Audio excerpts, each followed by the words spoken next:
In 1206, a man who owned nothing but a tent and a horse united the warring tribes of the Mongolian steppe and gave himself a new name, Universal Ruler. In English, we call him Genghis Khan. Within 70 years, his descendants controlled more contiguous land than any empire before or since. They had no cities, no navy, no permanent buildings.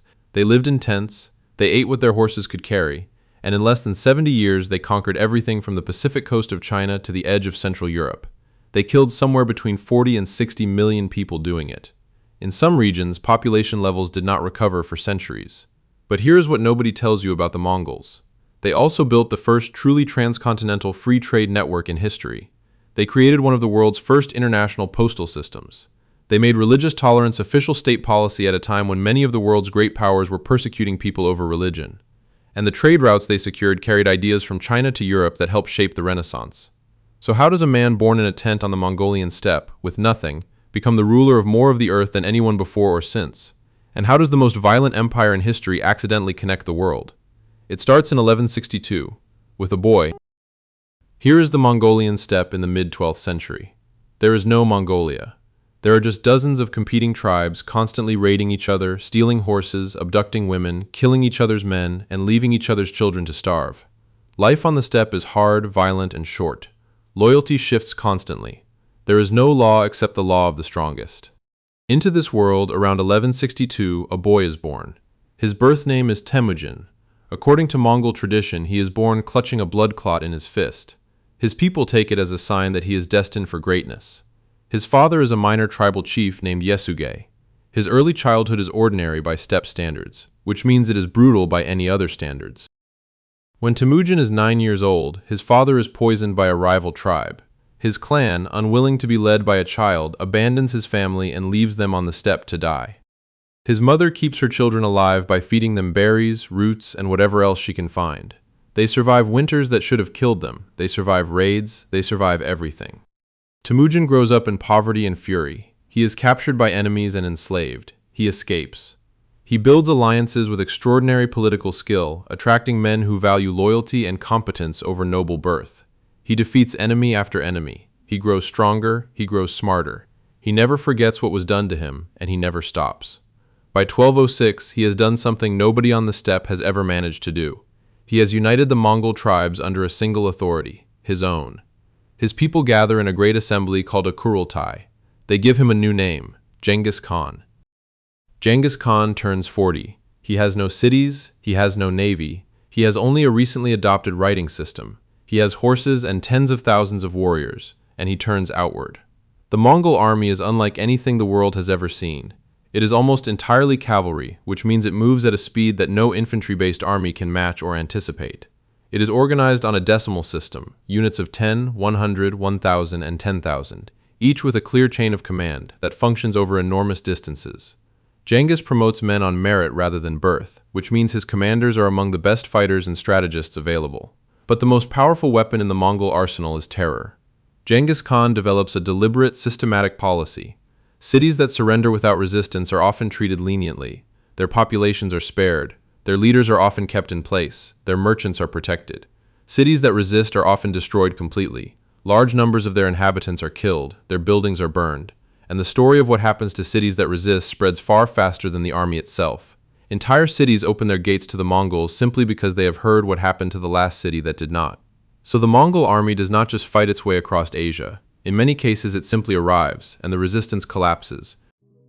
The conquest of northern China begins in 1211. The Jin dynasty, one of the most powerful states in Asia, falls in stages over the next 2 decades. Genghis is methodical. He does not make the mistake of trying to hold everything at once. He destroys, moves on, and comes back. But the campaign that reveals the full scope of what the Mongols are willing to do begins in 1218. The Khwarezmian Empire covers most of modern Iran, Uzbekistan, Turkmenistan, Afghanistan, and parts of Central Asia. It is one of the wealthiest and most powerful states in the Islamic world. Its ruler, Shah Muhammad II, makes a catastrophic mistake. Genghis Khan sends him a trade delegation of merchants. The governor of Otrar accuses them of spying and has them executed. Genghis then sends 3 envoys demanding justice. The Shah executes one and sends the other 2 back, their beards shaved as a deliberate insult. Genghis Khan does not send another delegation. He mobilizes an army of somewhere between 100,000 and 150,000 men and marches into the Khwarezmian Empire. What follows is one of the most devastating campaigns in military history. City after city falls. Samarkand, one of the jewels of the Islamic world, is taken and sacked. Merv, one of the largest cities on earth, is destroyed. The Khwarezmian Empire ceases to exist within 3 years. The Shah flees, his own people turn against him as the Mongols close in. He dies on a small island in the Caspian Sea, alone, wearing rags borrowed from his guards. He dies of pneumonia. The man who once ruled one of the most powerful states in Asia ends his life as a fugitive on an island with nothing. Genghis Khan dies in 1227. The cause is still debated. A fall from a horse, a battle wound, an illness. Nobody knows for certain. He is buried in an unmarked grave somewhere in Mongolia. According to tradition, the funeral escort killed anyone they encountered along the way to keep the burial site secret. It still is. But he leaves behind something extraordinary. Not just territory, a system. A structure of governance that his sons and grandsons will carry forward, and a momentum that does not stop. His son Ögedei becomes the Great Khan. Under his leadership, the Mongols turn west. They invade the kingdoms of Eastern Europe. Poland and Hungary are devastated. A Mongol army under a general named Subutai, one of the greatest military commanders in history, defeats every European army sent against him and reaches the Adriatic coast. Vienna is within reach. The Mongols are positioned to continue into Western Europe, and then Ögedei dies. By Mongol law, when a great Khan dies, the senior leaders of the empire are expected to return to Mongolia to choose a successor. So the army turns around.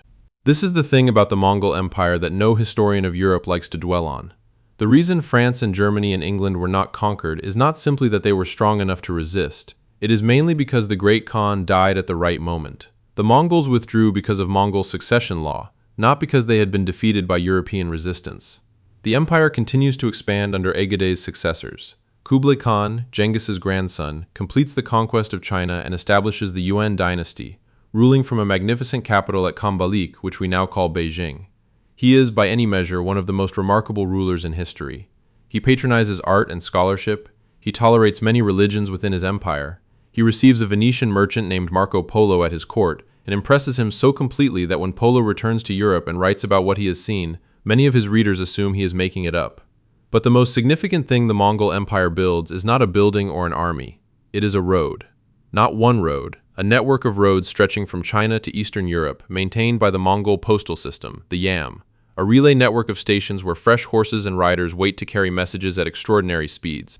Messages, officials, and merchants can move across the empire with remarkable efficiency under Mongol protection, carrying goods and ideas between civilizations that had previously had far less contact with each other.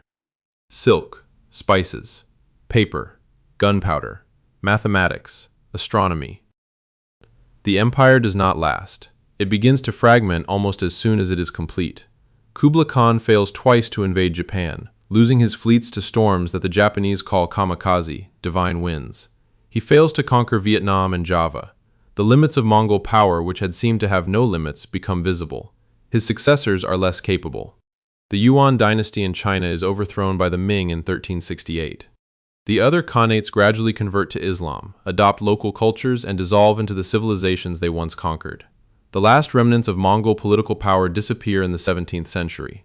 The trade routes remain. The connections between East and West that the Mongols secured do not disappear. The ideas that traveled along the Silk Road during the Pax Mongolica keep flowing. The knowledge of China and Persia and India that reaches Europe during and after the Pax Mongolica helps feed the intellectual hunger that becomes the Renaissance. Marco Polo's account of Kublai Khan's China, which many Europeans read with disbelief, helps plant in the mind of a Genoese sailor named Christopher Columbus the idea that there is a vast, wealthy civilization to the east that is worth reaching. And Columbus, sailing west in search of Asia, finds something he does not expect. Genghis Khan was born with nothing. He built the largest contiguous land empire in history. He died of causes nobody can agree on and was buried in a place nobody has ever found. He killed tens of millions of people. He connected the world in a way no empire had before. He is celebrated as a national hero in Mongolia. He is remembered as a monster in many of the countries his armies destroyed. He was, almost certainly, both. He left no tomb, he left no monument, he left no marker of any kind, just the world he remade.